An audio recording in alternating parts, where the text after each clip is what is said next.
Rolling in 3, 2, 1. What is up guys? This is Poy. Kung bago ka pa lang sa channel na to, welcome ka. Kung luma ka naman, welcome back. Okay, this is the time guys. Ito na yung panahon para ipakita ko sa inyo itong Realme watch. So this is one of the most affordable smartwatch that you can have, pero full of interesting features. Kaya pag-usapan natin ngayon yan, huwag na natin patagalin pa. Let's do this. Yo.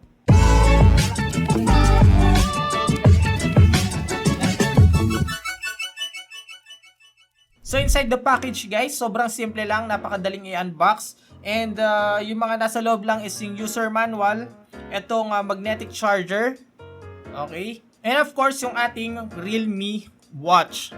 Okay, pagdating sa design, okay, and material ng Realme watch is okay siya para sa akin, very elegant and sobrang simple tignan. So for the build quality guys, yung mismong body nitong Realme watch is plastic siya guys, pero yung itsura niya is parang metallic na color black. Tapos yung strap nito guys is silicone rubber siya. So aside sa color black, meron pa tayong tatlong pagpipilian, which is yung color blue, red, and yung color green. Pero unfortunately guys, wala tayong pagpipilian na kulay dito sa mismong body ng Realme watch. Pero yun nga, ang maganda dun is meron tayong apat na kulay na pagpipilian. Sa may right part ng Realme watch na to, meron tayong dedicated button dito guys. This also serves as the power trigger. And then at the back nitong Realme watch, merong dalawang contact point dito for charging and yung ating sensor na pag-uusapan natin mamaya. So gaya nung nabanggit ko kanina guys, yung charger niya to is magnetic. So hindi tayo mahirapan if ever na gusto natin siyang i-charge.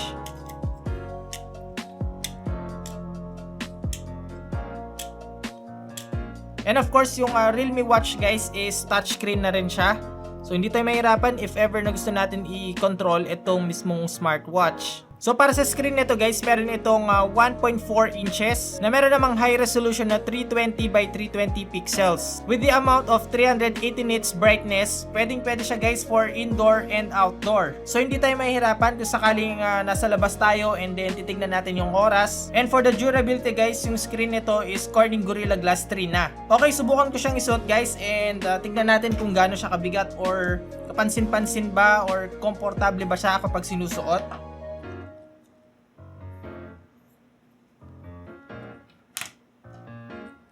Medyo mahirap siyang isuot, so kailangan mong masanay talaga.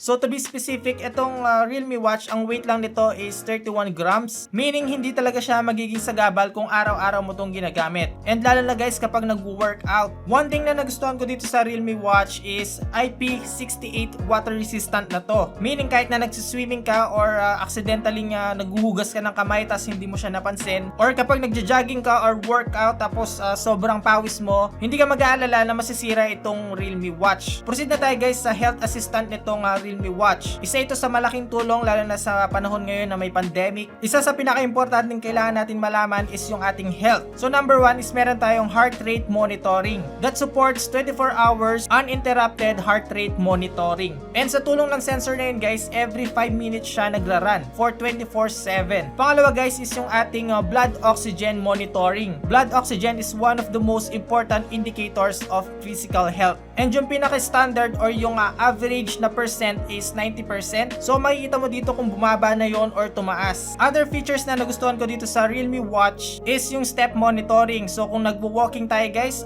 pwede natin siya mo-monitor dito. Pangalawa na nagustuhan ko is yung sleep monitoring. So usually guys, kulang talaga yung tulog ko. So by the help of Realme watch, i-remind niya sa akin na kulang yung tulog ko ngayong araw. Pangatlo, kapag matagal na ako nakaupo, lalo na kapag nag-edit ako, magno-notify itong Realme watch na naka-indicate na kailangan ko mag-stretching or tumayo. And lastly guys is yung hydration reminder, which is sobrang importante din ngayong mga panahon na to na lagi tayong umiinom ng tubig. So tulad ngayon na medyo nauuwaw ako eh. Wait lang .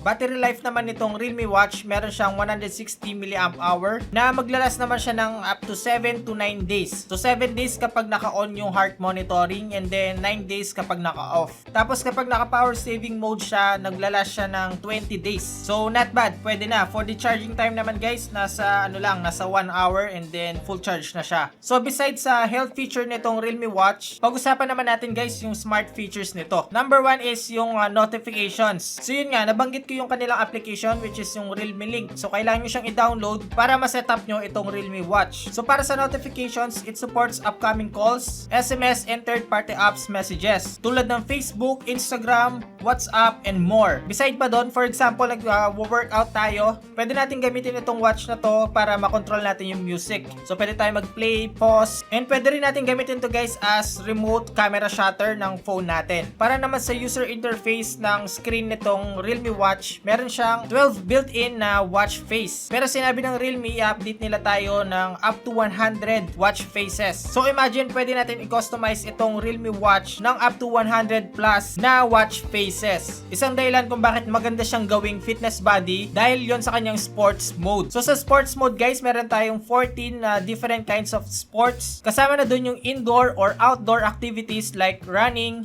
walking, cycling, aerobics, football, basketball, table tennis, badminton, indoor cycling, yoga, and more. And that's it guys. So yung mga nagustuhan ko dito sa Realme Watch, number 1 is yung monitoring. Hindi ito nagkulang pagdating sa health assistant. So meron siyang 24/7 na heart rate monitoring, blood oxygen monitoring, and of course yung sports mode. Pangalawa is yung notification. So no need na kapag nakakonect na itong Realme Watch na to sa phone mo para i-check pa yung phone mo kung merong mga tumawag or merong kang text. So dito pa lang sa Realme Watch, makikita mo na yung mga yon. Pangatlo is yung durability. So dahil nga meron siyang IP68 na water resistant, hindi ako mag-aalala kung sakaling mabasa to or kahit na lumubog siya sa tubig. And lastly guys, yung overall appearance nitong Realme Watch. Sobrang simple lang niya and sobrang gaan. Hindi siya nakakasagabal if ever na mag-workout ka or kahit ano pang sports yung meron ka. And dahil nga detachable yung silicone strap nito, pwede mo siyang palitan sa ibang kulay para makuha mo yung gusto mong design dito sa Realme Watch. At kung ikaw naman yung tatanungin ko,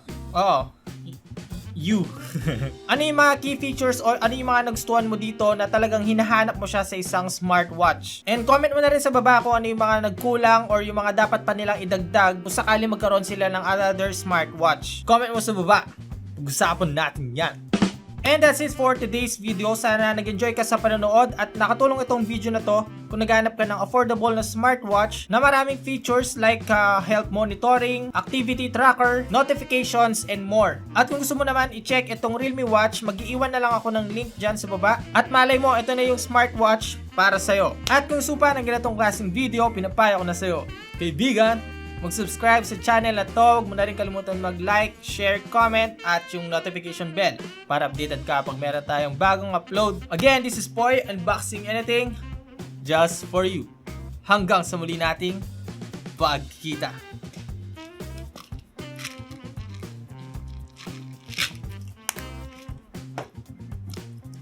Nice!